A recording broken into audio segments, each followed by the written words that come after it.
Hello बच्चों, बहुत बहुत स्वागत है आपका अपने चैनल कक्षा गणित में।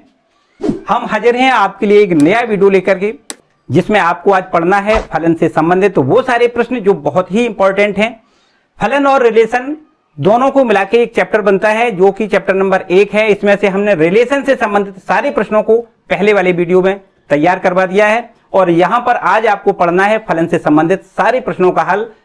फलन किस प्रकार का होता है, कितने प्रकार के होते हैं, फलन की क्या परिभाषा है, उससे रिलेटेड जो भी प्रश्न हैं, लेकिन सारे नहीं, इंपॉर्टेंट वो प्रश्न जो बोर्ड एग्जाम में बहुत बार पूछे गए, लगातार पूछे गए, उनको आपके सामने आज इस तरीके से बताने की कोशिश करेंगे कि शायद आपके बिल्कुल दिमाग में ठुस जाएं, एकदम बढ़िया से ठुस जाएंगे। बढ़िया कंप्लीट करेंगे तो निश्चित रूप से आपकी किसी प्रकार की कोई समस्या नहीं आएगी। तो बस स्टार्ट कर दें, वीडियो को लाइक जरूर कर दें।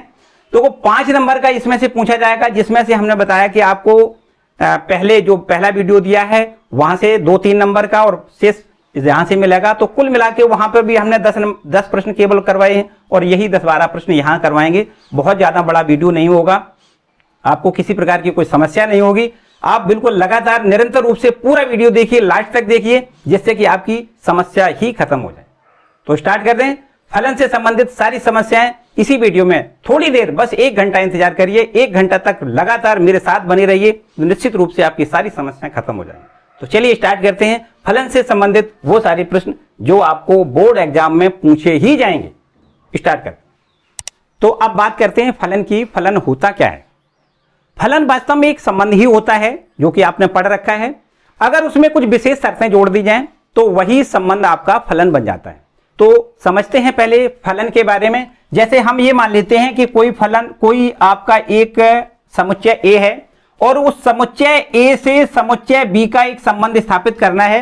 तो समुच्चय ए से समुच्चय बी एक संबंध है जो कि फलन बन जाएगा तब जबकि समुच्चय ए के सभी अवयव समुच्चय बी के प्रत्येक अवयव से यदि संबंधित हो जाएं, और उनका संबंध जो होना चाहिए वो एक यूनिक संबंध होना चाहिए। देखो, इस प्रकार से हम एक डायग्राम बना के आपको बताएं, एक बेन आरेख से आपको ये समझाने की कोशिश करें।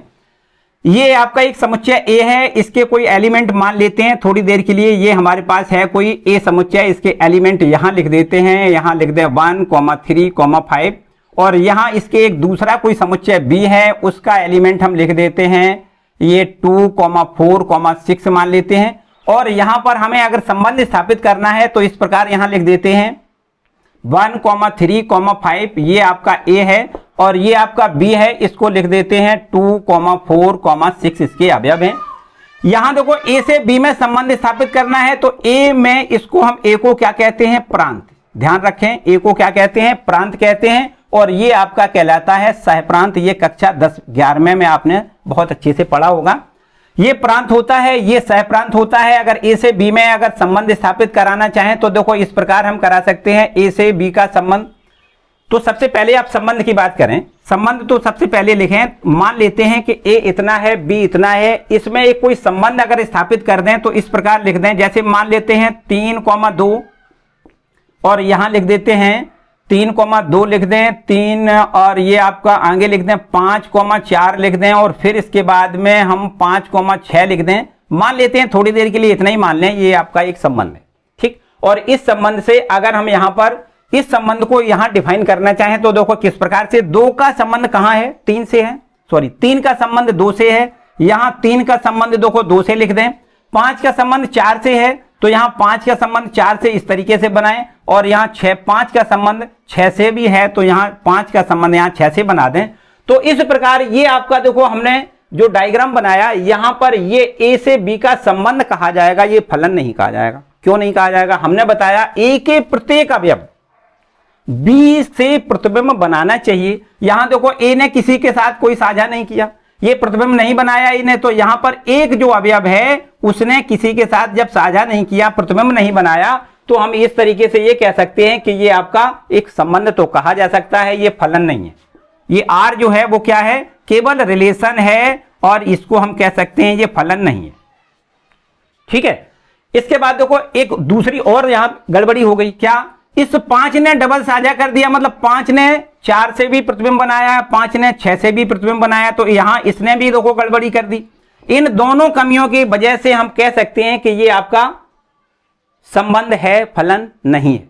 ठीक, यहां एक दूसरा और डायग्राम बना के आपको बताएं। जैसे मान लेते हैं ये आपका कोई एक डायग्राम इस तरीके से, ये ए है, ये बी है, इसको हम यहां प्रांत कहेंगे और ये आपका सह प्रांत हो जाएगा, सह प्रांत। ठीक है, और इसमें हम यहां लिख देते हैं, यहां लिख दें अगर 4 5 6 और यहां लिख देते हैं, ये आप यहां लिख दें 2 3 4 5 और यहां अगर हम इसका इससे संबंध लिख दें, इसका इससे संबंध कर दें, इसका इससे संबंध कर दें, तो क्या ये संबंध है? ये क्या कहलाएगा? ये फलन है, ये फलन है। इसको क्या कह सकते हो? ये आपका फलन है। क्यों है फलन? इसलिए क्योंकि इसके प्रत्येक अवयव इससे यहां प्रतिबिंब बना रहे हैं, इसका मतलब ये फलन है। और जबकि देखो यहां पर ऐसी स्थिति हो सकती, इसमें देखो अवयव आपका छूट सकता है, ठीक, लेकिन इसके प्रत्येक अवयव इसमें प्रतिबिंब बनाना चाहिए, तो वो बन गए। ठीक है ना, तो इसलिए इसको हम कहेंगे ये आपका संबंध फलन कहलाएगा, जबकि ये संबंध फलन नहीं कहलाएगा। ठीक, आपको एक बात और विशेष याद रखनी है कि जो फलन होते हैं वो सभी संबंध होते हैं, लेकिन संबंध जो होते हैं वो सभी फलन नहीं होते हैं। इसको भी आपको याद रखना है। ठीक है, अब हम पढ़ते हैं संबंध के प्रकार। हालांकि ये सारी बातें क्लास 11th में आपने पढ़ रखी हैं, तो संबंध के प्रकार पढ़ते हैं। संबंध कितने प्रकार के होते हैं? तो सबसे पहले इंपॉर्टेंट बात है कि एक एक संबंध क्या है वो आपको पढ़ना है। क्या पढ़ना है? एक एक फलन, संबंध नहीं, एक एक फलन। यहां लिख दें एक एक फलन, इसको लिख सकते हैं 1 1 1 1 फंक्शन। तो इसकी परिभाषा कुछ इस प्रकार लिख सकते हैं, देखो एक एक की यहां पर की लिख दें, है ना। इसकी परिभाषा लिख दें फलन, फलन एफ ए से बी में एक एक ही फलन, एक एक ही फलन कहलाता है, कहलाता है यदि प्रांत ए, यदि प्रांत ए के अलग अलग, प्रांत ए के अलग अलग अवयवों के सहप्रांत, सहप्रांत बी में सर्वथा अलग अलग, सर्वथा अलग अलग एफ प्रतिबिंब हो, एफ प्रतिबिंब हो। तो देखिए इस प्रकार से हम एक एक ही फलन की परिभाषा बता सकते हैं कि फलन एफ ए से बी में एक एक ही फलन तब कहलाता है यदि प्रांत ए के अलग अलग अवयवों के सहप्रांत बी में सर्वथा अलग अलग एफ प्रतिबिंब होते हैं, तब हम कह सकते हैं कि फलन हमारा कैसा है? एक एक ही फलन है। एक देखिए हम यहां डायग्राम बना के आपको वेन डायग्राम से समझें आप। ये आपका है प्रांत और यहां पर हम इसको लिख देते हैं सहप्रांत। ये ए है और ये आपका बी है, सहप्रांत। ठीक है, इसके एलिमेंट मान लेते हैं A1, यहां लिख दें A2, A3, A4 इस प्रकार, और इसमें लिख दें B1, B2, B3 और B4 इस प्रकार। अगर इसके सभी अवयव इस प्रकार इससे देखो यहां प्रतिबिंब बनाएं इस तरीके से, इसको यहां ऐसे भी कर सकते हो, कोई समस्या नहीं। तो अगर हम यहां प्रांत के प्रत्येक अवयव, देखिए यहां लिखा है प्रांत ए के अलग अलग अवयवों के सहप्रांत बी में सर्वथा अलग अलग ए प्रतिबिंब बनाते हैं, तो ऐसे फलन को हम, ऐसे संबंध को क्या कहते हैं हम? ऐसे फलन को क्या कहते हैं हम? एक एक ही फलन कहते हैं। ठीक है, और इसके बाद इसका हम प्रूफ कैसे करेंगे कि ये दिया गया फलन हमारा एक एक ही फलन है? प्रूफ के लिए देखो हमें क्या मानना है, इसका प्रूफ भी समझें। फलन एक एक ही फलन हमें कैसे सिद्ध करना है? क्या करना है यहां पर? एक एक ही फलन, एक एक ही फलन, एक एक ही फलन हम सिद्ध कैसे करेंगे ये पहले समझना है। तो इसमें हम क्या करेंगे कि x1 x2 हम दो कोई संख्याएं मानेंगे, और ये कहां से लेंगे हम? a से। जो हमारा a ये है आपका प्रांत है, उसमें से हम कोई x1 x2 दो संख्याएं मानेंगे, और फिर इसके बाद में दिए गए फलन में हम लिख देंगे। तो यहां इस प्रकार लिखें fx1 बराबर में fx2। ये प्रोसेस आपको प्रश्नों को हल करने में करनी पड़ेगी। हर एक प्रश्न में अगर हमें एक एक ही फलन सिद्ध करना है तो आपको ये प्रोसेस करनी है। x1 x2 यहां हम बिलोंग करेंगे काय से? a से, और यहां पर इस प्रकार लिखेंगे fx1 बराबर में fx2, और हल करने के बाद हमें कुछ इस प्रकार मिल जाए कि x1 बराबर x2 हो जाए, तो निश्चित रूप से हम कहेंगे कि यह हमारा जो फलन है वो आपका कैसा फलन है, एकैकी फलन है। और यदि यहां पर इस कंडीशन को ये फॉलो नहीं करता है तो ये फलन हमारा बहु एकैकिक फलन कह रहा है। ठीक है, तो याद रखिए एकैकिक फलन सिद्ध करने के लिए आपको ये 3 स्टेप करने हैं, बहुत ज्यादा को जमाला नहीं है। इसके बाद में अब आपको पढ़ना है दूसरे प्रकार का, ये फलन जो दूसरे प्रकार का है वो कौन सा है, आच्छादक फलन, और इसको हम रफ कर देते हैं। आच्छादक फलन क्या है इसके बारे में समझें। यहां पर केवल और केवल 2 चीजें ही आपको बहुत अच्छे से पढ़नी है, आच्छादक और एकैक फलन। तो यहां आच्छादक फलन क्या है, आच्छादक फलन यहां लिख देते हैं, आच्छादक फलन, और इसको इंग्लिश में क्या कहते हैं, ऑन्टो फंक्शन। तो इसकी देखो परिभाषा समझें, यदि f जहां a से b में कोई संबंध, a से b में फलन है और यहां आच्छादक ये फलन है, अगर आच्छादक फलन है, आच्छादक फलन कहलाता है, ऐसे लिख दें, आच्छादक फलन कहलाता है यदि सहप्रांत b, यदि सहप्रांत b का प्रत्येक अवयव प्रांत a के किसी न किसी ऐसे लिख दें, किसी न किसी अवयव का f प्रतिबिंब अवश्य हो, अवयव का f प्रतिबिंब अवश्य हो। तो इस प्रकार के फलन को क्या कहते हैं हम, आच्छादक फलन कहते हैं, जिसमें देखो लिखा है f जहां a से b आच्छादक फलन कहलाता है। ये तब कहलाता है यदि सहप्रांत b का प्रत्येक अवयव प्रांत a के किसी न किसी अवयव का f प्रतिबिंब अवश्य हो। तो यहां पर देखो इस प्रकार हम एक डायग्राम से समझ लें, यहां पर एक a ये है और ये आपका b है, यहां a को लिख देते हैं प्रांत और इस b को लिख देते हैं सहप्रांत, और यहां समझ लें यहां इसके एलिमेंट हैं x1 x2 x3 x4 मान लें, x5 मान लें, और इसमें लिख देते हैं y1 y2 y3 y4 मान लेते हैं। और यहां पर देखो यहां पर क्या पोजीशन है, उससे उल्टी पोजीशन है, आपको समझना है सहप्रांत b का प्रत्येक अवयव, ये सहप्रांत b है, इस b का प्रत्येक अवयव a के किसी न किसी अवयव का प्रतिबिंब होना चाहिए। तो यहां पर हम इस प्रकार इसको लिख सकते हैं, देखो ये x से संबंध है किसका, x1 y1 से लिख दें, और ये x2 का इस y2 से लिख दें संबंध, यहाँ x इसका भी इससे कर दें, कोई समस्या नहीं। यहां पर इस तरीके से ऐसे कर दें।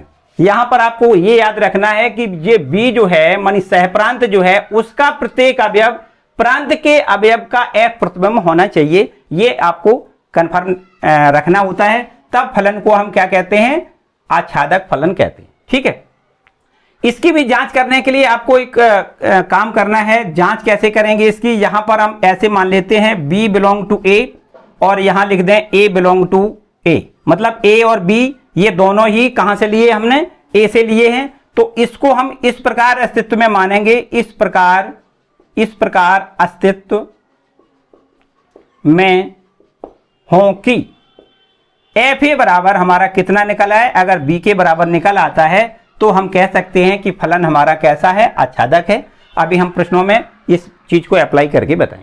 ठीक है, तो इसके बाद अब आपको अगर इस प्रकार से कोई प्रश्न मिलता है कि एकैके भी है और आच्छादक भी है तो क्या करेंगे, तो उसकी जांच कैसे करेंगे, उसको परिभाषित कैसे करेंगे। चलो इसको हम रब कर देते हैं, और अब आप ये देखें कि फलन एकैकी भी हो आच्छादक भी हो, तो उसके लिए हमें क्या करना है। अब पढ़ते हैं एकैकी आच्छादक फलन, एकैकी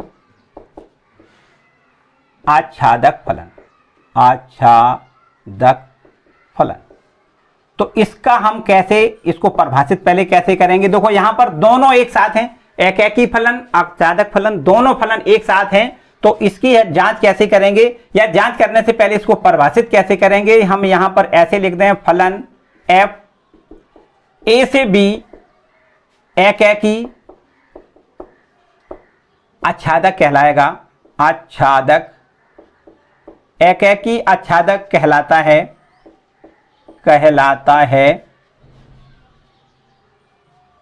एकैकी आच्छादक कहलाता है। यहां पर सबसे पहले यहां पर एक कंडीशन पहली लिखेंगे एकैकी के लिए और दूसरी वाली आच्छादक के लिए, दोनों हम प्रूव कर देंगे तो ये हमारा एकैकी और आच्छादक प्रूफ हो जाएगा। तो सबसे पहले नंबर 1 डाल लें और यहां लिख दें एकैकी है, एकैकी है। तो एकैकी है, इसके लिए क्या हम मानते हैं, हम मान लेते हैं कि x1 बराबर में यहां पर हम मान लेते हैं fx1, क्या मानेंगे fx1 बराबर में fx2। तो इसको हम जब हल कर देते हैं तो हमें कुछ इस प्रकार मिल जाना चाहिए कि x1 बराबर x2, जबकि यहां लिख दें for all x1, x2 belong to A. x1 x2 कहां से हम लेंगे, a से लेंगे, और ये अगर हम fx1 बराबर fx2 प्रूफ लिख देते हैं तो इसको हल करने पर हमें यदि x1 बराबर x2 मिलता है तो फलन हमारा कैसा होता है, एकैकी होता है। और इसके साथ दूसरा वाला जो पॉइंट है आच्छादक के लिए, उसको भी यहां लिख दें आच्छादक होगा यदि, यहां लिख दें आच्छादक होगा यदि। क्या कंडीशन होती है, देखो इसके लिए हम मान लेते हैं y belong to B, y belong to B, और यहां पर इसी प्रकार यहां लिख दें x बिलोंग टू a, मतलब x और y दोनों ही x, y belong to b और x बिलोंग टू a। तो यहां पर इस प्रकार अस्तित्व में होना चाहिए, इस प्रकार अस्तित्व में होगा यदि, होगा कि, लिखो होगा कि fx बराबर y। अगर ये हमारा प्रूफ हो जाए तो हम मान लेते हैं कि ये दिया गया फलन हमारा क्या है, आच्छादक है। तो यहां पर इन दोनों कंडीशनों को यहां पर प्रूव करना पड़ेगा। यदि ये दोनों एक साथ दिया जाए, मतलब एकैकी आच्छादक हमें प्रूव करना हो, तो सबसे पहले हम एकैकी और आच्छादक दोनों कंडीशनों को हम यहां पर अप्लाई करके देख लेते हैं कि ये अगर अप्लाई होती हैं तो दिया गया फलन एकैकी आच्छादक होगा।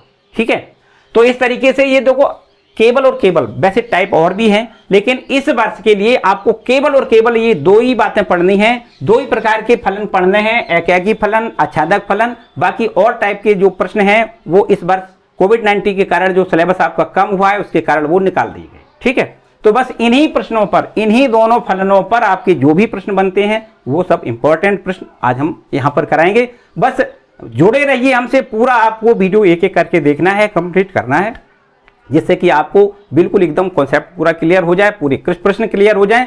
और ऐसे मानो कि इन प्रश्नों को हमने इतने अच्छी तरीके से समावेश किया है, अगर आपने ये जो हमारा घोल बनाया हुआ पी लिया तो आप एकदम पहलवान बन जाओगे, बढ़िया सा एकदम तैयार हो जाएगा। कतई चिंता मत करें और अच्छे से लगे रहें, लास्ट तक वीडियो के जो भी प्रश्न हैं वो लास्ट तक देखें, एकदम कंप्लीट कर लें। ठीक है, और साथ ही साथ अब ये भी कहना चाहेंगे कि भैया नोट जरूर करते रहें, क्योंकि परीक्षा के दिन आपको इन प्रश्नों को जरूर पढ़ना है। ठीक है, तो चूंकि वीडियो के माध्यम से यदि आप उस दिन बैठ जाएंगे पढ़ने तो आपको शायद कुछ समस्या भी बन सकती है, क्योंकि समय आपके पास कुछ कम होता है। इसलिए नोट्स आप बना लें, उनको विधिवत तरीके से उस दिन एक थोड़ी देर के लिए, थोड़ी देर में कंप्लीट हो जाएगा, उसको आप कंप्लीट जरूर करें। ठीक है, तो चलिए स्टार्ट करते हैं, इनके संबंधित जो इंपॉर्टेंट प्रश्न हैं उनको स्टार्ट करें। यह है क्वेश्चन नंबर पहला। इसमें आपको देखना है, यहां ये विकल्प वाला क्वेश्चन है, 4 विकल्प दिए गए हैं। इसमें लिखा हुआ है fx बराबर x² द्वारा परिभाषित फलन f, जहां r टू r है, एकैकी और आच्छादक है, बहुएकैकी आच्छादक है। अथवा तीसरा विकल्प है एकैक तथा आच्छादक नहीं है, न तो एकैक है न ही आच्छादक है। तो यहां पर हमने आपको बताया कि आपको केवल और केवल एकैक या एकैकी और बाद में आपका आच्छादक, बस यही दोनों हर प्रश्न में आपसे पूछे जाएंगे कि फलन हमारा एकैकी है अथवा आच्छादक है, अथवा एकैकी और आच्छादक है। सारे प्रश्न इसी पर हैं। तो यहां पर सबसे पहले हमें चेक कर लेना है कि ये एकैक है या आच्छादक है या दोनों है। तो हमें दोनों चेक करना है। सबसे पहले जो दिया गया है उसको लिख लेते हैं। यहां पर fx बराबर हमें दिया गया है कितना, x², और ये हमें इसके साथ ये भी दिया गया है एफ, जहां आर टू आर ये दिया गया है। ठीक है, तो अब हमें क्या करना होता है, सबसे पहले एक एक कैसे सिद्ध करते हैं, एक एकी के लिए हमें क्या करना है, इसके लिए हमें करना होता है x1 बराबर में fx1 बराबर में हमें क्या लिखना है, fx2 लिखना है। तो यहां पर इसमें इस प्रकार लिख दें, देखो fx1 बराबर fx2 अगर लिखें तो इसको इस प्रकार लिख सकते हैं x1 स्क्वायर बराबर में x2 स्क्वायर। ठीक है, और जैसे यहां पर हम वर्गमूल दोनों पक्षों का लें तो x1 बराबर हम लिख सकते हैं प्लस माइनस x2।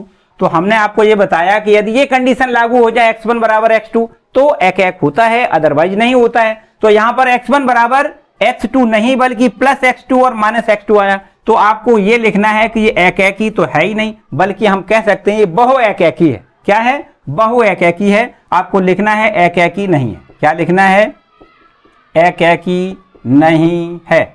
ठीक, अगर x1 बराबर x2 हो जाता तो इसको हम लिखते कि ये एक एकी है। इसके बाद यहां पर हम दूसरी आच्छादक के लिए चेक कर लेते हैं। आच्छादक के लिए कैसे चेक करते हैं, आच्छादक के लिए चेक करने के लिए हमने आपको बताया कि आपको क्या करना होता है, जो डोमेन है, सह डोमेन का प्रत्येक अवयव डोमेन में होना चाहिए, मानी प्रांत में होना चाहिए। तो इस प्रकार इसको हम यहां मान लेते हैं। इसके लिए हमने आपको रूल ये बताया था, मान लेते हैं fx बराबर यहां y लिख दें, और fx बराबर जब y लिख देंगे तो इसमें यहां पर इस प्रकार ये y बराबर कितना हो जाएगा, x स्क्वायर। अब आपको क्या करना है, यहां पर देखो y का मान कुछ ऐसा लिखें, y का मान है क्या, देखो ध्यान दें, y कहां से हमने लिया है, r से लिया है। ठीक है ना, क्योंकि संबंध r से r में है ना, तो यहां से y का मान कहां से लिया है, r से लिया, और r बराबर क्या होता है, 1 से लेकर के पीछे की, आगे की या फ्रैक्शन की जो भी संख्याएं होती हैं वो सब r में आती हैं, मानी रियल नंबर में आती हैं। तो इस प्रकार यदि हम यहां पर y के वो मान लिख दें जो ऋणात्मक हैं तो निश्चित रूप से हम x का मान फिर ज्ञात नहीं कर पाएंगे। देखो y का मान यहां पर इस प्रकार लिख दें, यदि हम यहां लिख दें y बराबर कोई भी मान ऋण का लिख दें, मान लेते हैं ऋण 2 लिख दें, तो अगर y का मान ऋण 2 लिख देते हैं तो यहां पर x स्क्वायर बराबर -2 हो जाएगा, जबकि x की वैल्यू फिर कितनी हो जाएगी, √-2। और यहां पर अंडर में -2 है, इसका मतलब ये हम ये कह सकते हैं ये r को बिलोंग नहीं कर रहा है। तो हम कह सकते हैं कि यहां से देखो इस प्रकार से, इसको ऐसे भी थोड़ा दिमाग से काम करना पड़ेगा। ये आपका a है, इसको हम लिख देते हैं x और इसको लिख देते हैं y। तो यहां y के सारे, हमने बताया y के सारे अवयव यहां पर प्रतिबिंब बनाना चाहिए। तो यहां से जो y की वैल्यू है वो y की वैल्यू कितनी हमने रख दी, y की वैल्यू -2 लिख दी, तो y की वैल्यू -2 का यहां कोई प्रतिबिंब नहीं बनेगा। क्यों नहीं बनेगा, क्योंकि x का मान निकला ही नहीं, -2 पर x का कोई भी मान नहीं निकला है। तो इसका मतलब हम ये कह सकते हैं कि ये फलन हमारा क्या है, आच्छादक नहीं है। क्या लिखना है, अतः f आच्छादक नहीं है, आच्छादक नहीं है। देखो अब आप ये कहोगे कि तो विकल्प में दिया गया क्वेश्चन, इतना सब कुछ हमें करना पड़ेगा, कुछ बहुत ज्यादा है थोड़ी, हमने समझाने के लिए आपको बताया। आपको सिर्फ ऐसा लिखना है fx1 बराबर fx2, और यहां से देखो जैसे ही हम fx1 यहां से अगर हम जैसे ही fx1 बराबर fx2 लिखेंगे तो x1 बराबर x1 का स्क्वायर बराबर x2 का स्क्वायर हो जाएगा। दोनों का हम जब वर्गमूल लेंगे तो x1 बराबर x2 नहीं मिल रहा है, इसका मतलब एक ही नहीं है, सीधी सी बात है। और यहां पर हमें हर प्रश्न में देखो यही प्रोसेस करनी है, क्या कि दिए गए फलन को हम y के बराबर मान लेते हैं। y कहां से लेना है, जो हमें ये दिया गया है, इससे हमें y की वैल्यू रखनी होती है। और बस fx की जगह y हम यहां पर रख दें तो ये हो जाएगा y बराबर x स्क्वायर। अब ये y की वैल्यू हमें ज्ञात करने के लिए y के वो वाले मान हम रखते हैं जिससे कि देखो y का मान हम 1 भी लिख सकते हैं, 2 भी लिख सकते हैं, 3 भी लिख सकते हैं, उसमें तो ये प्रतिबिंब बनाएगा, उससे x का मान हम निकाल सकते हैं। लेकिन अगर माइनस की वैल्यू अगर कोई भी रख दें तो निश्चित रूप से हमें उस कंडीशन में x का कोई भी प्रतिबिंब नहीं मिलेगा, मतलब ये इसमें डोमेन में, इसमें प्रांत में वो चीज नहीं आएगी। जबकि x की वैल्यू यहां पर ऋणात्मक लिख दें, ऋण 2, ऋण 3, ऋण 4 कुछ भी वैल्यू लिख दें तो यहां पर हमें फिर x की वैल्यू ज्ञात नहीं होगी, मतलब इसका प्रतिबिंब यहां नहीं बन रहा है। तो जब इसका प्रतिबिंब यहां नहीं बन रहा है तो इसका मतलब क्या हुआ, इसका मतलब यह हुआ कि आच्छादक नहीं है। एकी के लिए इधर से इधर हमें करना होता है और आच्छादक के लिए इधर से इधर, वैसे ऐसे याद रखो, ठीक है। तो इस तरीके से ये हो गया क्वेश्चन नंबर फर्स्ट, ठीक है। आप देखते हैं सेकंड, तो ये है क्वेश्चन नंबर दूसरा, है तो सब वही, आपको ये देखो दिया गया है fx बराबर 3x द्वारा कोई परिभाषित फलन ये दिया गया है r से r में परिभाषित है, तब f एकैकिक फलन है या बहुएकैकिक फलन है, एकैकी है परंतु आच्छादक नहीं, न तो एकैकी है और ना ही आच्छादक है। 4 विकल्प हमें दिए गए हैं, तो करना सब कुछ वही है। देखो यहां पर fx बराबर 2x, एक प्रश्न इसमें और आता है जो कि fx बराबर 2x लिख के आ जाता है। एक ही बात है, यहाँ 2x लिखा हो या 3x लिखा हो, प्रोसेस वही करनी है। तो यहां पर हमें जो दिया गया है सबसे पहले उसको समझें। ये दिया गया है fx बराबर कितना 3x, और ये f जहां r से r में ये आपको फलन दिया गया है। आपसे पूछा गया है कि ये पहले हम वही चेक कर लेते हैं। एकैकी के लिए क्या करते हैं हम, fx1 बराबर क्या लिख देते हैं, fx1 बराबर में fx2 लिख देते हैं, और यहां पर fx1 की वैल्यू कितनी हो जाएगी, 3x1 हो जाएगी, बराबर में यहां पर हो जाएगी 3x2, और 3 से 3 अगर डिवाइड कर देंगे तो x1 बराबर सीधा सीधा x2 हो जाएगा। और हमने आपको बताया कि यदि x1 बराबर x2 निकलता है तो हम लिख सकते हैं कि दिया गया फलन हमारा क्या है, एकैकी है। एकैकी प्रूफ हो गया, मतलब लिख दें अतः f एकैकी होगा। तो एकैकी तो हमें मिल गया। अब इसके बाद हमें क्या करना है, आच्छादक भी प्रूफ कर देना है। आच्छादक है या नहीं ये देखो कैसे ज्ञात करोगे। इसके लिए हम क्या करते हैं, इसके लिए हमने बताया आपको कि fx बराबर हम y मान लेते हैं। यहां लिख दें माना fx बराबर y, क्या लिख दें, fx बराबर y, और जब fx की वैल्यू y लिख देंगे तो y का मान कितना हो जाएगा, इसको 3x लिख देते हैं, जबकि x की वैल्यू हमें मिल जाएगी कितनी, y बटे में 3। अब देखिए क्या करते हैं हम, y का कुछ भी मान लिखें, y का कुछ भी मान लिखें, लेकिन x का मान जरूर मिलेगा। वहां पर तो वर्गमूल था इसलिए मान ऋणात्मक संख्या का वर्गमूल होता नहीं है, लेकिन यहां पर कोई भी संख्या लिख दी जाए, y का मान चाहे ऋणात्मक हो चाहे धनात्मक हो, कुछ भी लिख दिया जाए तो x का मान तो मिल जाएगा, क्योंकि ये बिलोंग कर रहा है काय को, r को। ठीक है, और यहां पर हमने जो fx बराबर y माना है, जो y है वो काय को बिलोंग कर रहा है, r को। तो यहां पर अगर y r को बिलोंग करता है तो x भी देखो r को बिलोंग कर रहा है, तो इसका मतलब क्या हो गया, फलन हमारा कैसे हो गया, आच्छादक। देखो डायग्राम से समझें, ये इस तरीके से, ये आपका एक प्रांत लिख दें, यहां पर ये x है, ये y है, इसको प्रांत लिख दें, और यहां पर इसको ये सह प्रांत है, सह प्रांत। ठीक है, अब यहां पर हम x के जो मान निकालेंगे, देखो हमने क्या करना है, आच्छादक प्रूफ करना है। आच्छादक के लिए हमने बताया कि आपको यहां से y के जो मान है उन y के अवयवों का यहां पर प्रतिबिंब होना चाहिए। तो y के मान हम कुछ भी मान सकते हैं, ऋणात्मक हो धनात्मक हो कुछ भी हो। अगर हम y का मान थोड़ी देर के लिए 1 से लेके 2 3 4 कुछ मान लें, या ऋण में 3 ऋण में 4 ऐसे कुछ भी मान माने, यहां पर अगर कुछ भी मान लिखें लेकिन x का मान मिलेगा पक्का, तो इसका मतलब इससे इसका सीधा सीधा यहां प्रतिबिंब बन रहा है। तो इसका मतलब ये हो गया कि ये फलन हमारा क्या है, आच्छादक फलन है। तो ये एकैकी भी है और आच्छादक भी है। क्या लिख देना है, अतः f आच्छादक है, आच्छादक है। तो जब एकैकी है आच्छादक है दोनों है, तो इसका मतलब इसमें से आप देखिए एकैकी आच्छादक है, यही पहला वाला विकल्प आपका सही है। ठीक है, तो आपको ज्यादा कुछ नहीं करना है, बस ये चेक करना होता है, हर सवाल में यही करना है, एकैकी आच्छादक। जो भी आपके प्रश्न होंगे उसमें सब में सारे प्रश्न इसी प्रकार के होंगे, उसमें आपको एकैकी सिद्ध करना है, एकैकी और आच्छादक हमें ढूंढना है, ये एकैकी है या नहीं। हर प्रश्न आपको इसी प्रकार का मिलेगा। ठीक है, तो बिल्कुल एकदम एक एक करके हम प्रश्न को ऐसे इस तरीके से हमने समावेश किया है कि परीक्षा की दृष्टि से बहुत ही इंपॉर्टेंट है, इसलिए लगातार वीडियो को लास्ट तक जरूर देखें, जिससे कि पूरे आपके प्रश्न, हमने बहुत ज्यादा नहीं संग्रह किया है, बस बिल्कुल एकदम हलवा तैयार किया है। ठीक है, तो बस उसी को एक एक करके बहुत अच्छे तरीके से आपको समझना है, धीमे धीमे से समझते रहें। और अगर आपको ऐसी लग रही है कोई जल्दबाजी, तो उसको पॉज करके बढ़िया आराम से नोट कर लें। ठीक है, अब आगे देखते हैं क्वेश्चन नंबर 3। क्वेश्चन नंबर तीसरा, देखिए क्वेश्चन नंबर तीसरा और क्वेश्चन नंबर दूसरा थोड़ा सा फर्क है, लेकिन बहुत ज्यादा डिफरेंट, बहुत ज्यादा है। देखने में कम फर्क है लेकिन बहुत अलग है, हटके है, बिल्कुल हटके। देखो कैसे लिखा है, सिद्ध कीजिए कि fx बराबर 2x द्वारा परिभाषित फलन n से n में परिभाषित है। वहां पर r से r में परिभाषित था, मतलब रियल नंबर से रियल नंबर में परिभाषित था, और यहां पर नेचुरल नंबर से नेचुरल नंबर में परिभाषित है। ठीक, नेचुरल नंबर मानी 1 2 3 4 5, और रियल नंबर मानी माइनस भी हो सकता है, प्लस की भी हो सकती हैं, या फ्रैक्शन में हो सकती है, मानी भिन्न में हो सकती हैं। ऐसी सभी संख्याएं रियल नंबर कहलाती हैं, जबकि सभी पूर्णांक 1 2 3 4 5 ये सभी नेचुरल नंबर कहलाते हैं। तो यहां पर एकेकी है परंतु आच्छादक नहीं है, ऐसा हमें प्रूव करना है। देखो सॉल्व तो करने का तरीका वही होगा, बस केवल और केवल वहां पर समझदारी दिखानी होगी कि वहां पर रियल नंबर था, यहां पर नेचुरल नंबर है। तो करना क्या, फर्क करना है वो समझो।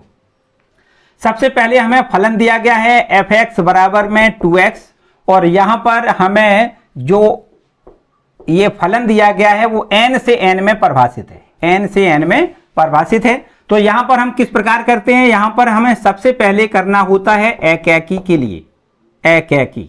इसके लिए हम क्या करते हैं, एकेकी के लिए यहां पर हम मान लेते हैं कि x1 और x2 ये दो संख्याएं बिलोंग कर रही हैं काय को, n को। ठीक, n से हमने दो संख्याएं ली, x1, x2 दोनों n से लिए हैं, और यहां से इस प्रकार इसको लिख दें f(x1) बराबर में f(x2). तो जैसे यहां पर लिखेंगे देखो f(x1), तो f(x1) का मान हो जाएगा 2x1 बराबर में, इसको लिख दें 2x2, और ये 2 से 2 कैंसिल कर देंगे तो ये हमें मिल जाएगा x1 बराबर x2। तो यहां पर एकेकी वाली शर्त हमारी बिल्कुल पूर्ण होती है, एकेकी फलन है, ये दिया गया फलन एकेकी फलन है। ठीक है, तो अब आच्छादक चेक कर लेते हैं। आच्छादक, आच्छादक, आच्छादक के लिए क्या करना है, आच्छादक के लिए हमें करना होता है, मान लेते हैं y बराबर fx, या लिख दें fx बराबर y।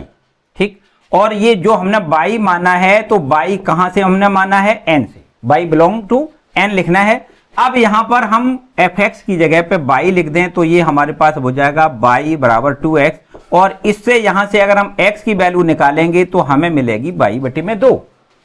देखिए x बराबर y बटे 2, चूंकि y हमने लिखा है, y कहां से लिखा है, n से, तो ये x जो है उसमें ये भी n से ही आना चाहिए। अगर हम यहां पर y की मान लिख दें, देखो यहां से आपको इस प्रकार से समझना है, ये आपका हो गया प्रांत और ये आपका हो गया सह प्रांत, इसको लिख दें सह प्रांत। तो ये प्रांत और सह प्रांत, ये भी देखो n है और ये भी n है, ये आपका x है, ये आपका y है। यहां से इसके लिए आच्छादक के लिए क्या करते हैं, यहां से जो सह प्रांत के अवयव हैं वो प्रांत में प्रतिबिंब बनाना चाहिए प्रत्येक में। तो यहां से अगर हम सह प्रांत के अवयव लिख दें जैसे 1 2 3 4, तो यहां से अगर हम थोड़ी देर के लिए पहले ही अवयव 1 ले लें, तो 1 जब हम यहां पर लिखते हैं, y की वैल्यू 1 लिखेंगे तो x की वैल्यू कितनी मिलेगी, यहां पर x की वैल्यू जो मिलेगी वो हो जाएगी 1/2, जो कि यहां पर प्रांत में नहीं होगा। क्यों, क्योंकि 1/2 n में नहीं आएगा, n मानी कोई नेचुरल नंबर होना चाहिए, 1 2 3 4 5, तो ये तो आपका कितना है, 1/2 है। आपको लिखना है यहां पर नॉट बिलोंग टू n, जहां हम लिख देते हैं यहां पर y equal to 1, y equal to 1 लिख दें, y इक्वल टू 3 लिख दें, y इक्वल टू 5 लिख दें, कुछ भी वैल्यू यहां पर ऐसी वैल्यू रखें जो विषम संख्या है और 2 से वो डिवाइड होगी, तो निश्चित रूप से पूरी डिवाइड नहीं होगी। मानी x का मान जो आएगा वो 1/2, 1/3, 3/5 कुछ ऐसा आएगा जो पूर्णांक नहीं होगा। जब पूर्णांक नहीं होगा तो इसका मतलब इसका प्रतिबिंब इसमें नहीं बनेगा, कुछ का बनेगा। देखिए 2 से तो बन जाएगा, 4 से बन जाएगा, क्योंकि यहां पर अगर हम 2 लिख दें 2/2 तो x बराबर 1 हो जाएगा, जो कि इसमें मिलेगा, है ना। यहां पर 4 लिख दें तो 4/2 बराबर 2 हो जाएगा, मतलब x का मान 2 हो जाएगा, जो इसमें मिलेगा।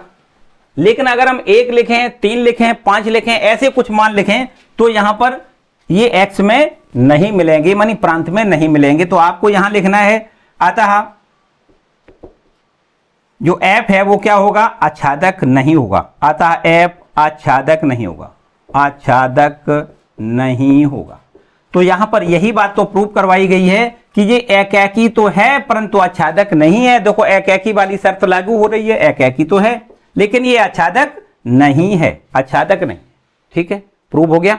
इसके बाद देखिए क्वेश्चन नंबर 3 के बाद क्वेश्चन नंबर 4 पे आए। ये बहुत ही महत्वपूर्ण प्रश्न है, जैसा अभी हमने आपको दूसरा प्रश्न बताया था लगभग वैसा ही है, संख्या तो वही लिखी है, कुछ नहीं है। यहां पर हेर फेर है। देखो यहां पर अगर रियल नंबर की बात करी जाती, r से r में कोई फलन होता तो निश्चित रूप से वही रिजल्ट आता जो पीछे वाले में आया था। ठीक है ना।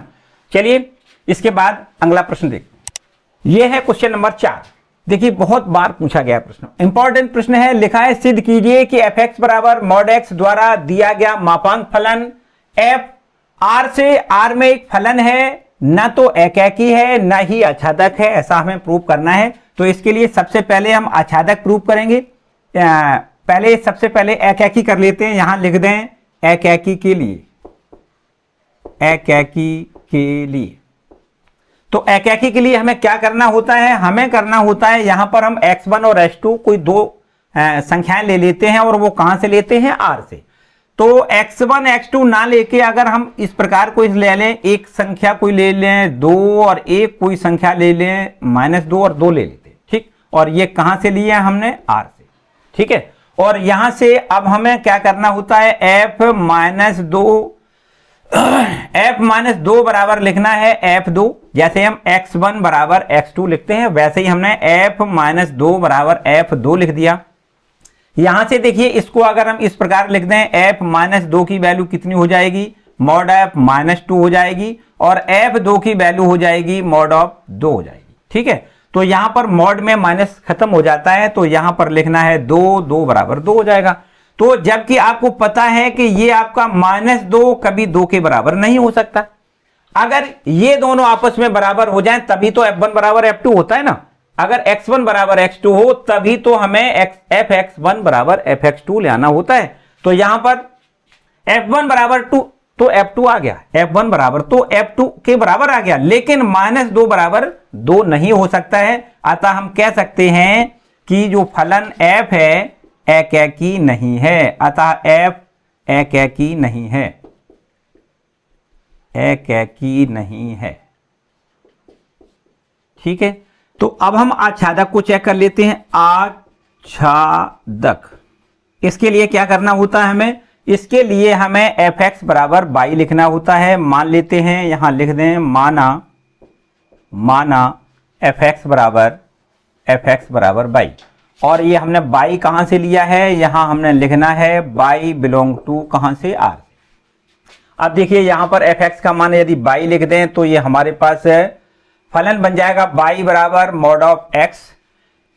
इसका क्या मतलब है, इसका अर्थ ये है कि अगर हम y का कोई ऋणात्मक मान लें, देखिए अगर हम y का मान धनात्मक लें तो x का मान मॉड x का मान हमें पता चल जाएगा, लेकिन अगर हम y का मान ऋणात्मक लें तो निश्चित रूप से हम x की वैल्यू फाइंड नहीं कर सकते हैं। हम यहां लिख दें y मानी क्या है, y मानी सहप्रांत, यहां लिख दें y अर्थात सहप्रांत, सहप्रांत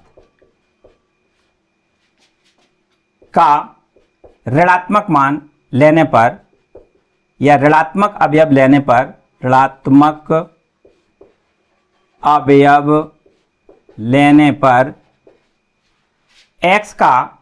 x मानी प्रांत, x मानी प्रांत का कोई प्रतिबिंब प्राप्त नहीं होगा, प्राप्त नहीं होगा। अतः हम क्या कह सकते हैं, अतः कह सकते हैं, यहां लिख दें अतः f आच्छादक नहीं है, आच्छादक नहीं है।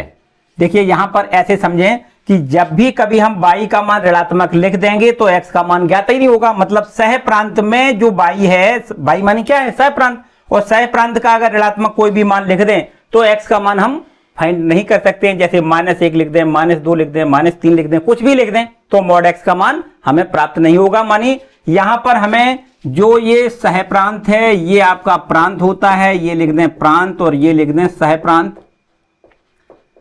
और ये होता है y, इसको लिख दें x, और ये दोनों वास्तव में हैं कैसे, ये आपके दोनों रियल नंबर हैं। तो यहां पर अगर रियल नंबर कोई हम रख दें जैसे -1, -2, -3, तो निश्चित रूप से यहां से हम y का मान अगर ऋणात्मक लिख देंगे तो x का कोई भी मान नहीं मिलेगा, मानी x में प्रतिबिंब ही नहीं मिलेगा। तो जब प्रतिबिंब नहीं मिलेगा तो इसका मतलब होता है कि जो फलन है वो कैसा है, आच्छादक नहीं है। तो इस प्रकार यहां पर न तो फलन एकैकी है न फलन आच्छादक है। हम कह सकते हैं जो हमसे प्रश्न में पूछा गया है वो बिल्कुल एकदम सही प्रूफ हो गया कि फलन न तो एकाकी है न आच्छादक है। क्लियर है ना। तो चलिए इसी के आगे सवाल नंबर 5 देखना है। तो ये है नेक्स्ट क्वेश्चन जो कि बहुत बढ़िया, बहुत इंपॉर्टेंट है, बहुत बार पूछा गया है। जैसे माने कि अगर 100 कोई अध्यापक पढ़ा रहे हैं उसमें से करीब 75% टीचर हमारे ये मानते हैं कि ये बोर्ड एग्जाम में जरूर आएगा। तो इस प्रकार से ये प्रश्न है कि सिद्ध करना है कि प्रचित्रण f सच दैट R से R में एक कोई फलन है जहां r वास्तविक संख्याओं का समुच्चय है, फलन fx बराबर दिया गया है cos x और x बिलोंग टू r से परिभाषित है, तब हमें यह सिद्ध करना है कि न तो ये एकाकी है ना ही आच्छादक है। देखो सारे प्रश्न एक जैसे हैं और रूल रेगुलेशन भी वही करना है कि हमें एकाकी भी सिद्ध करके एकाकी भी प्रूव करना है और आच्छादक भी प्रूव करना है। तो ये देखना है कि ये एकाकी है या नहीं, आच्छादक है या नहीं, बस हमें बिल्कुल वही फॉर्म करना है जो आपको अभी हमने क्वेश्चन नंबर इससे पहले वाले में कराया था। तो ये है आपके पास, देखो क्या दिया गया है, यहां पर दिया गया है एफ सच दैट आर से आर में ये आपका कोई फलन है और हमें दिया गया है एफ एक्स का मान, एफ एक्स बराबर दिया गया है कितना cos x, जबकि x बिलोंग कर रहा है कहां से, r से। ठीक है, तो अब हमें क्या करना है, सबसे पहले एकाकी देखना है। एकाकी के लिए क्या करते हैं हम, एकाकी के लिए क्या करते हैं, एकाकी के लिए हम मान लेते हैं कि x1 और x2 ये दो कोई संख्याएं हैं और ये बिलोंग कर रही हैं कहां से, r से। ठीक है, और यहां पर x1 x2 अगर यहां से x1 x2 r को बिलोंग कर रही हैं तो आपको पता ही है लिखना होता है fx1 बराबर में fx2। तो fx1 बराबर हमारे पास हो जाएगा cos x1 और बराबर में fx2 की वैल्यू हो जाएगी cos x2।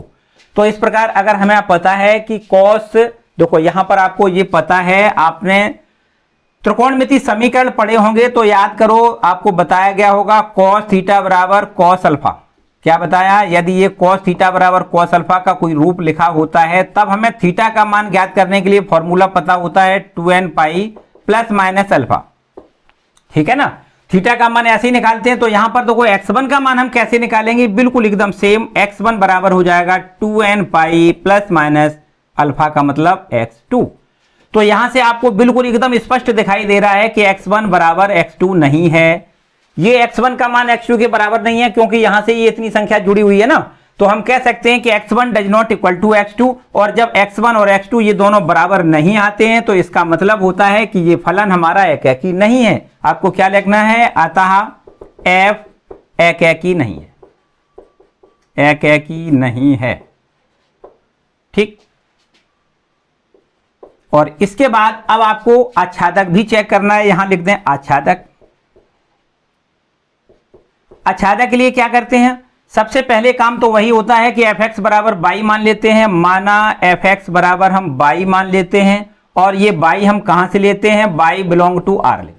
ठीक है, तो ये हमारा फलन बन जाएगा इस तरीके से, एफ एक्स का मान लिख देते हैं cos x और cos x बराबर ये हो जाएगा बाई।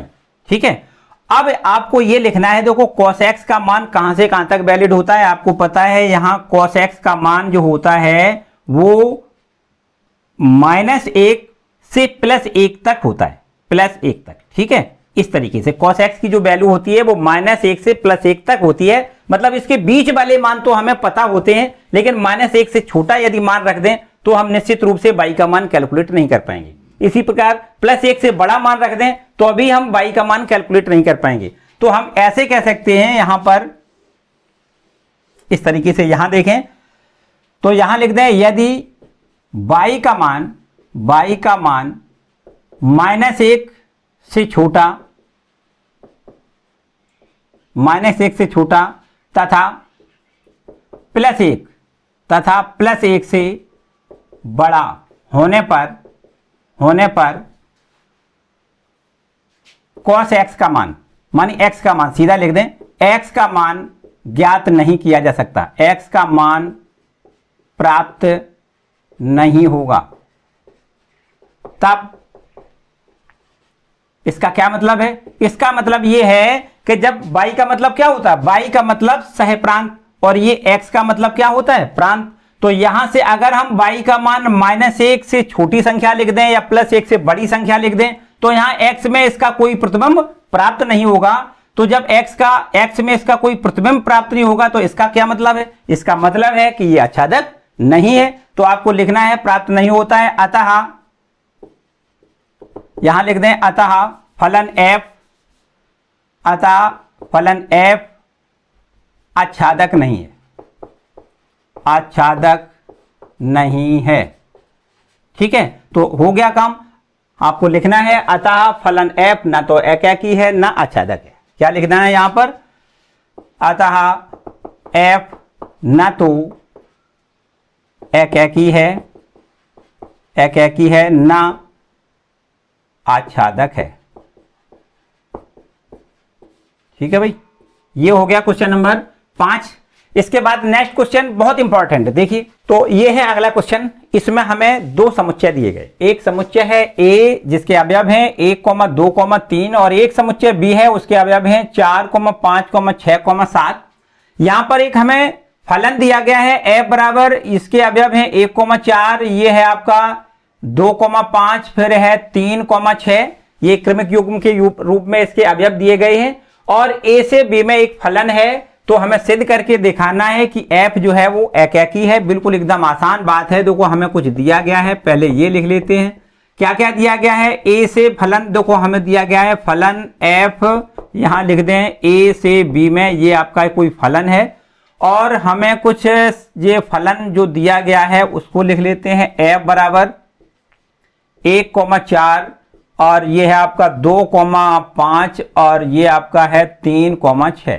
ठीक है, यहां पर जो हमें a और b दो समुच्चय दिए गए हैं उनको भी लिख लेते हैं। 1, 2, 3 एक समुच्चय है और एक समुच्चय b है, उसके अवयव दिए गए हैं 4, 5, 6, 7 दिए गए हैं।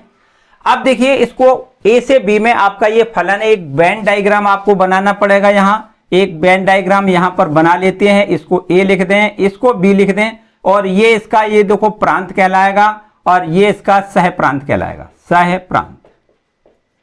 तो a के अवयव हैं वो हैं 1, 2, 3 और b के अवयव हैं 4, 5, 6, 7। तो यहां पर आपसे कहा गया है कि f जो है वो क्या है? एकैकी सिद्ध करना है। देखो संबंध हमें कुछ ये फलन दिया गया है वो इस प्रकार है 1 से 4 का देखो ये मैपिंग करनी है, 2 से 5 ये देखो 2 से 5 का और 3 से ये 6 का, देखो इस तरीके। ठीक है, अब आपको देखो पता है कि अगर एकैकी है तो क्या होना होता है? प्रांत के प्रत्येक अवयव, प्रांत का प्रत्येक अवयव का प्रतिबिंब सहप्रांत में बनना चाहिए। सभी सहप्रांत के सभी अवयवों में या कुछ अवयवों में। ये कोई जरूरी नहीं है कि यहां पर ये 7 छूट गया, छूट जाने दो, इसमें नहीं छूटना चाहिए। इसके सारे प्रांत के सभी अवयवों का इसमें सहप्रांत में प्रतिबिंब होना चाहिए। तो इसको हम कहते हैं एकैकी। तो यहां पर क्या लिखना है? यहां लिखना है चूंकि प्रांत ए, क्या लिखना है? चूंकि प्रांत ए के प्रत्येक अवयव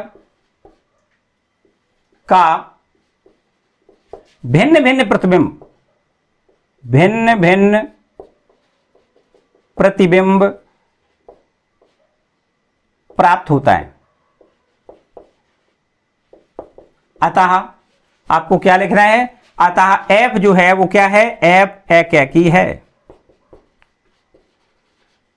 इतना लिखना है। ठीक, सिंपल सी बात है बिल्कुल, और बहुत इंपॉर्टेंट क्वेश्चन। ठीक, नेक्स्ट क्वेश्चन देखते हैं।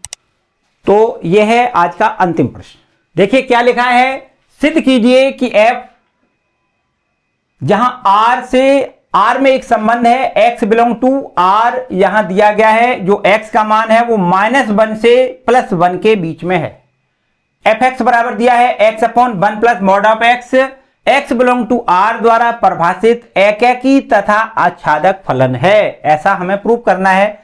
यहां पर हमें जो दिया गया है फलन fx बराबर वो है x/1 प्लस मॉड x। यहां पर देखो मॉड x की क्या वैल्यू होती है आपको पता है। मॉड x का मान प्लस में भी हो सकता है या माइनस में भी हो सकता है।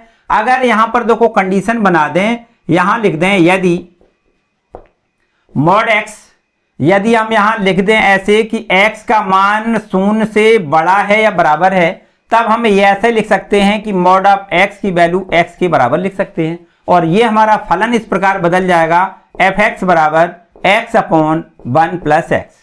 अब यहां पर हमें एकैकी सिद्ध करने के लिए क्या करना होता है? हमें लिखना होता है fx1 बराबर में fx2। ठीक है, और fx1 बराबर fx2 अगर यहां अप्लाई करेंगे तो ये हो जाएगा x1/1 प्लस x1 बराबर में यहां लिख दें x2/1 प्लस x2। यहां क्रॉस मल्टीपल कर दें तो इस प्रकार ये हो जाएगा x1 plus x1 into x2 बराबर में यहां लिख देते हैं x2 plus x1 into x2। ये x1 into x2, x1 into x2 cancel हो जाएगा, तो हमें मिल जाएगा x1 बराबर में x2।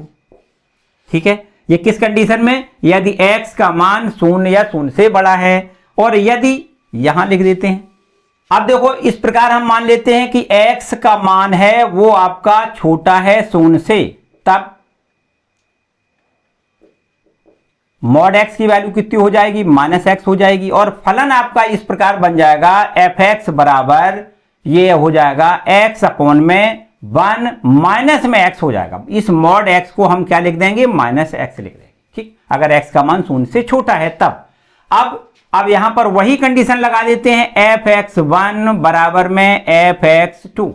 ठीक है, तो यहां पर fx1 बराबर fx2 वाली कंडीशन के हिसाब से ये हो जाएगा x1 अपॉन 1 माइनस x1, और बराबर में fx2 की वैल्यू हो जाएगी x2 अपॉन 1 माइनस x2, और यहां पर भी क्रॉस मल्टीपल कर दें तो ये हो जाएगा x1 minus x1 into x2 बराबर में ये हो जाएगा x2 minus x1 into x2, और ये कैंसिल हो जाएगा, तब हमें x1 बराबर में x2 मिल जाएगा। तो यहां दोनों स्थितियों में वही बात मिली, x1 बराबर x2, x1 बराबर x2। इसका मतलब क्या हो गया? फलन एक ही है। आपको लिखना है अतः f एक ही है। फलन कैसा है? एक ही। इसके बाद में अब हमें आच्छादक वाली कंडीशन प्रूव करनी है। तो आच्छादक के लिए क्या करते हैं? आच्छादक के लिए भी हमें देखो यहां लिख देते हैं, आच्छादक के लिए, आच्छादक के लिए क्या करना है? हम सबसे पहले तो वही काम करेंगे। देखो यहां पर हम जैसे हमने यहां पर माना है वैसे ही इसके लिए भी आपको वही मानना है कि यदि x is greater than equal to 0 तब मॉड x का मान होगा वो कितना होगा? x हो जाएगा। फलन हो जाएगा fx बराबर x अपॉन 1 प्लस x। यहां जहां मॉड x था वहां पर हमने क्या लिख दिया? x लिख दिया। अब चलिए थोड़ा इधर आ जाओ, इधर की ओर। तो यहां पर मान लेते हैं, माना fx बराबर y। क्या मान लें? fx को हम y के बराबर मान लें तो ये आपका फलन इस प्रकार बदल जाएगा, y बराबर हो जाएगा x अपॉन 1 प्लस x। ठीक है, और यहां से अगर हम क्रॉस मल्टीपल करके x बराबर निकालें तो x बराबर हो जाएगा x बाई प्लस बाई, और इस x को इधर ले आए तो यहां से x कॉमन मिल जाएगा, 1 माइनस बाई बचेगा, बराबर में लिख दें बाई, और x बराबर हो जाएगा बाई अपॉन में 1 माइनस बाई। अब देखिए यहां से बाई का कुछ भी मान लिख दें लेकिन x का मान मिल जाएगा। बाई का मतलब क्या है? सह प्रांत। सह प्रांत में जो भी मान आएगा, मतलब जो भी अवयव लिखेंगे उससे हमें x का मान मिल जाएगा। तो निश्चित रूप से हम कह सकते हैं कि इस स्थिति में फलन आपका क्या है? आच्छादक है। चलिए दूसरी और स्थिति एक हम ये मान लेते हैं, यहां पर लिख दें पुनः, यदि x इज लेस देन 0 तो तब मॉड x का मान कितना हो जाएगा? -x हो जाएगा। तब हमारा फलन जो होगा वो fx बराबर कितना हो जाएगा? x अपॉन 1 माइनस x हो जाएगा। ठीक है ना, यहां पर x की जगह पे क्या लिख दिया हमने? -x लिख दिया, तो फलन हमारा बन जाएगा x अपॉन 1 माइनस x। और यहां पर पुनः उसी प्रकार से मान लेते हैं fx बराबर y, और fx बराबर y माने तो ये फलन आपका क्या बन जाएगा? ये हो जाएगा y बराबर x अपॉन 1 माइनस x। ठीक है, और इसी प्रकार बिल्कुल अगर हम इसको क्रॉस मल्टीपल करके निकालेंगे मान तो x बराबर हो जाएगा y माइनस एक्स बाई, या इसको हम यहां पर देखो और आगे बढ़ा के थोड़ा बढ़ाएं। यहां x की वैल्यू कैसे निकालोगे? x इधर ले आओ, कॉमन मिल जाएगा, 1 प्लस बाई हो जाएगा, और बराबर में यहां बाई लिख देते हैं, और जब x की वैल्यू निकालेंगे तो ये हो जाएगा बाई अपॉन 1 प्लस बाई। ठीक, ये आपकी देखो एक स्थिति तो ये है ये वाली, और ये कंडीशन नंबर दूसरी है। इन दोनों स्थितियों में आपको ये दिखाई दे रहा होगा कि बाई का कुछ भी मान लिखें, चाहे यहां चाहे यहां, बाई का कुछ भी मान लिख दें, मतलब बाई अवयव है सह प्रांत का। सह प्रांत का कोई भी अवयव रख दें तो निश्चित रूप से x का मान हमें मिलेगा, मानी प्रांत में उसका प्रतिबिंब मिल जाएगा। तो ऐसी स्थिति में हम कह सकते हैं कि फलन हमारा क्या है? एक मानी आच्छादक है। तो आपको यहां लिखना है दोनों स्थितियों में क्या लिख दें? फर्स्ट नंबर और सेकंड नंबर, दोनों स्थितियों में सह प्रांत का प्रत्येक अवयव क्या लिख दें? दोनों स्थितियों में सह प्रांत का प्रत्येक अवयव, सह प्रांत का प्रत्येक अवयव प्रांत के किसी न किसी अवयव से प्रतिबिंब बनाता है, प्रतिबिंब बनाता है। अतः एफ क्या है, अतः एफ क्या लिखोगे, आच्छादक है, एफ आच्छादक है। ठीक है, तो इस तरीके से इस प्रश्न का हल है। बहुत ही इंपॉर्टेंट प्रश्न है, निश्चित रूप से परीक्षा में आने वाला है, ऐसा कह सकते हैं। तो इसको आप अच्छी तरीके से कंप्लीट करें। ठीक है, हमने आपको इसके 2 वीडियो दिए हैं और कुल मिला के ज्यादा से ज्यादा हमारी समझ में 10 और 7 17 प्रश्न हैं, बहुत ज्यादा नहीं है। तो इनको आप बहुत अच्छी तरीके से कंप्लीट कर लें, बहुत इंपॉर्टेंट प्रश्न हैं। आज का वीडियो आपको कैसा लगा मुझे कमेंट करके जरूर बताएं। अगर वीडियो अच्छा लगा है तो उसको लाइक जरूर कर दें, शेयर कर दें, और चैनल पर नए आए तो चैनल को सब्सक्राइब कर लें। साथ ही साथ बेल आइकन जरूर दबा दें, जिससे आने वाले वीडियो का नोटिफिकेशन आपको ही सबसे पहले मिले। Thank you for watching.